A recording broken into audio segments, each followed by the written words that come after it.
ஒரு பெண்ணாக சேமிப்பு குறித்த விழிப்புணர்வு எந்த அளவுக்கு முக்கியம் தெரிஞ்சுக்கிறோம்னு நினைக்கிறீங்க மக்கள் எல்லாரும்? வாழ்க்கையில எந்த ஒரு பெண் பொருளாதார பலத்துடன் இருக்கிறாளோ அவள் வன்முறையிலிருந்து, குடும்ப வன்முறையிலிருந்து தன்னை காப்பாற்றிக் கொள்கிறாள். பணம் இருந்துச்சுன்னா நம்ம கிட்ட ஒரு மரியாதை வரும். அந்த பணத்தை கொடுக்காம நம்ம கிட்ட சேர்த்து வச்சிருக்கக்கூடிய அந்த ஆளுமை பெண்களுக்கு வரணும். பெண் சுதந்திரம் என்பது சம்பாதிப்பதல்ல, சம்பாதிப்பதை சேர்த்து வைப்பதும், சேர்த்து வைப்பதை நம்முடைய திட்டத்தின்படி செலவழிப்பதும். இதை இரண்டு சுதந்திரம் நமக்கு வரணும்னு நான் நினைக்கிறேன். பல நேரங்களில் நான் அதை பார்த்து இருக்கிறேன். சில்லறை கிடைச்சிருங்க, மொத்தமா பணம் கிடைக்காது.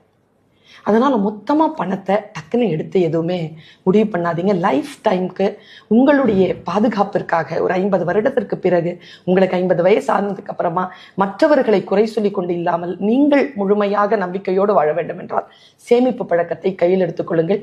மாதம் ஒரு தொகையை எடுத்து உங்களுடைய வருங்காலத்திற்காக, எப்படி பிள்ளைகளுடைய வருங்காலத்திற்காக நாம் சேர்க்கிறோமோ, ஒவ்வொரு பெண்ணும் ஒவ்வொரு ஆணும் தன்னுடைய முதுமைக்காக சேர்த்து வைத்திருப்பது அவர்களுடைய கடமையாக இன்றைய காலத்தில் நான் கருதுகிறேன். அதனால சேமிப்பை மிக கவனத்துடனும் அறிவார்ந்த வழிகாட்டுதலுடனும் அந்த சேமிப்பை நீங்கள் முன்னெடுக்க வேண்டும்.